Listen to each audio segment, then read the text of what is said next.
What's up, my Yu-Gi-Oh nerds? Today I just want to talk about deck building. And I think it's a lot of fun. That's probably one of my favorite things about this hobby is I like building decks, but that's also probably my biggest downfall when it comes to this hobby is I see a deck, it looks fun, I've got to build it and I've got to play it. So I really don't get super great with a lot of decks. But yeah, what do you guys like to build? When you guys are building a deck, what is the first thing that comes to your mind? Are you thinking power? I'm going to win with this. Or cool interactions? I like playing this style. Or hate? Like people that play stun decks, you bastards. What do you guys look for when you build a deck? Because me, I like the fun interactions and I like being different. I know it's kind of cliche, but I like having decks that people aren't expecting, not because I'm going to win, but that does happen, is you build something people aren't prepared for, they don't know how to interact with it, so they don't know the choke points and stuff like that, and you get some wins. But I like playing the different thing, the rogue style. I'm definitely more rogue. That being said, I have been cooking with Ryzeal Fiendsmith, and well, not unfortunately, but I am actually doing really well with it. It's more my style of deck. I get really good with more of just the pile deck. Here's your end board. Here's how you get to it. There's not a lot of freestyling to it.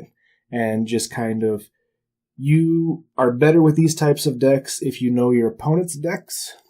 And because I like building lots of decks, I think that's probably one of my strengths. But also, I see stuff online and then I have to build it. Volcanics. I saw there was a regional somewhere that someone won with Volcanics. Oh, they did win. They got 4th, I think, which is still just unreal with Volcanics. It was a South American regional. And I saw the list and I saw some gameplay with Volcanics. I'm like, that seems like a lot of fun. So, obviously, instead of playing with Ryzeal Fiendsmith and getting ready for the next regionals, I've been building Volcanics. But that's what I do. I like building stuff. That's why I have a YouTube channel. And that's why almost my entire room is full of nerdy shit, Warhammer models, Yu-Gi-Oh cards, Magic cards, Pokemon cards, video game stuff. I repair old video game machines. Oh yeah, it was just kind of like a tangent. But one thing about building decks, I have all the staples.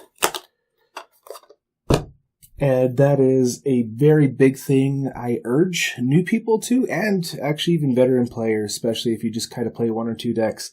I urge everyone to try and get a few staples. I know it's hard. Budgets, money. Yu-Gi-Oh's not life. But having extra side deck cards, extra staple cards, has helped out a lot. Especially with my friends and trying to be more competitive. Just having those extra cards to throw in people's decks when they need it, like an extra Ash or an extra Imperm, stuff like that. And that's also how I've gotten a lot of my connections, is having a couple of the extra cards that everyone needs. How I got most of my friends in the game. And I think it's just nice helping people out, Because there's a lot of people out there that just suck. So it's nice having a couple extra cards in your arsenal to help out when it's needed. And it's also a really good thing for deck building. I think seeing the staples and knowing if your decks can actually play them. There's Ash, Imperm, those basically fit in any deck. But some formats, they're just not as prominent. Like a Snake Eye format. Oh. You either had to play every hand trap or none. And there was a lot of people that were like, okay, I'm just going to play straight gas, and it worked. And there was people that were like, okay, I'm going to play cash with 25 hand traps, and that'll work. I know this is kind of like a weird rambling rant on deck building today. I'm sorry, but I need to do more recording. I need to get more videos. this stuff it helps with my mental health, and I actually really like doing it. So I'm making myself sit down and do it instead of building decks, which it is. It's a problem. But like, I've got ADHD, so when I focus on something, it's that hyper focus. So like, I don't really spend a lot of money on other stuff right now other than Yu-Gi-Oh! So like right now I've got Volcanics I've been building, and then there was a bunch of people in my locals that were playing Malice, so I figured I should probably build a Malice deck because they looked like they had a lot of fun playing it. So then I was building on that, and our shop ran out of cards, like packs, so I bought a bunch of packs at Christmas time at Walmart. And it had everything. So I think I bought 10 packs. And I pulled everything except for like 2 Ryzeal Sword for the full Ryzeal engine, plus a couple collector's rares for it. So I was just like, oh man, now I have to play Ryzeal. And I already had the Fiendsmith stuff. So yeah, I've got... Oh, and Blue Eyes. I've got Blue Eyes now too because it's Blue Eyes. And I was opening a bunch of the Primite packs. And I had nearly a max rarity Primite collection before it, was good. I ended up selling almost all of it for so cheap now that it hurts. I think I sold all of it for the same price as like what one of the Lordly Loads is going for right now. But I had some friends who did some wheeling and dealing, so now I'm building that deck. And I'm that guy at locals. Like, if you need cards or you need a deck, like me. But again, it really stops me from being a good player. But I think it makes me more entertaining. And I think that's kind of what I'm going for more than anything. Mementos, I pulled all those, basically. I needed a couple, bought it, built it before people knew what Memento was really doing.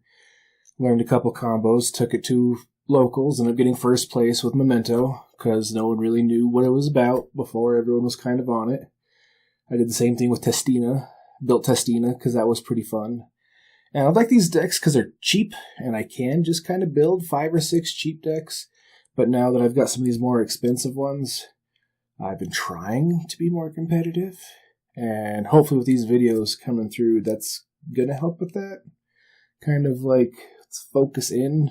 I mean, it's Volcanics. I want some good videos of this gameplay, but I don't think that's going to be competitive at all. But it looks cool. It's like a burn deck. It's like a burn deck that actually has some good cards in it. I don't know. It looks like fun, so I'm building. Oh, and the next one, Live Twins. Live Twins Fiendsmith actually looks like a lot of fun. There's a lot of interactions in that deck for being what it is. And, like, no one's on it. No one's thought about it for forever. So I bet I could steal some wins with it. But yeah, back to you guys. Like, what's your favorite type of decks to build, I guess? I had some stun decks, Dinomorphia, like a combo stun deck. It was the same combos. You didn't have to freestyle at all. But you did have to play cards. It wasn't, just Inspector Border Pass. And those decks are a lot of fun to play if your opponents are fun to watch while they're mad. I played a Stun Eldritch as well, and same thing. Like, if you want to make enemies of your friends or piss them off a little bit, stun decks are definitely the way to do it. But I have a hard time building those, because like, I have to net deck those so hard because I want to put in cool interaction cards, but those don't work in stun decks whatsoever. You basically just gotta, okay, this card doesn't let your opponent play, this card doesn't let your opponent play, this card doesn't let your opponent play. That's kind of the strategy behind stun. And I like Sinful Archfiend. That's a really cool card, and I'm trying to find ways to fit that in decks. Basically, it's almost a turn skip for Malice, which it's competitive. And with Ryzeal, there's certain places you can hit and turn off their engine, but it's more of like a fun interaction card that people aren't on. So I think it'll be fun and kind of helpful. And then my friends, they always give me shit. Nadir package. If a deck can play the Nadir package, I'm playing the Nadir package. Probably with Shadalls, because like Nadir Servant is a one-turn window, or one-card window with negate, and people still don't respect window. Which, like, current format, like, no one's on it. It's not super easy to make, so no one has to worry about it, but it shuts down just about every deck, and it's really hard to interact with, because you can't just destroy it. So it's, yeah, you know. So me thinking that means I'm going to play window at my next locals. Oh, yeah, oh man, the ADD is definitely real, and definitely a problem. But hopefully it helps make fun content. And hopefully this video, it wasn't super long. I said I just had to make something. But hopefully it gives you guys some ideas, or maybe just some insight, like why do we build this deck? Why do we build that deck? Is this deck fun? Am I just looking for power plays? Because like Wallows cards, so good. Everyone plays them. And they're a lot of fun. But it's also a lot of fun hitting an Ash, you know, Dominus Purge it. And it feels great. So I like those interactions more than like the winning ones, I guess. But at the same time, I am very competitive and I hate losing. So it's a struggle. It's a struggle. And my friends, they always give me crap for my bad deck building. And I understand that I'm bad at deck building. I'm never going to say I'm the top. Like I know good cards and bad cards. I do know that. But I will intentionally play bad cards for fun. And that's probably why I'm never going to be at the top of OYCS, but I think the fun interactions are the best. Fun little story, if you guys are still watching. I always like to try and slip in like a Mirror Force into my sideboard. It only really ever came up once. I was playing against an opponent, and they had me dead to rights, and I ended up having the Mirror Force. And it happened in locals a bunch of times where they're about ready to swing for a game, and I Mirror Force, and they usually end up winning too because I didn't have much follow-up. But watching just the realization on their face when they're just like, yeah, that's a card I can't deal with. But the opponent I was playing against, he is very into the game. He's really into the anime. I'm not trying to sound judging. He was definitely more of a Yu-Gi-Oh nerd than I am. So it had the opposite effect. So he just swung in and I flipped Mirror Force, and he thought it was like the coolest move ever, and like I was some sort of genius because like, oh, of course Mirror Force just wins this game. Why wouldn't I prepare for that? Because like it's such a bad card. So I was like, oh, I wanted to have fun with this and kind of mess with someone, but he thought it was awesome. So yeah, that's just kind of it for this one. Just some random stories and just some random ramblings about building decks. And if you guys have a favorite deck that like you just like, okay, building this was so much fun, but you never played it, I think that's gotta be me with Malice. Is there a deck like that for you guys that you're just like, oh, this is so cool, I really want to learn this deck, and you get it all built, but then you just don't play it really? But if there is, let me know. Or if you have any other cool deck building stories or little techie things that you think are fun and good, or just really fun, let me know.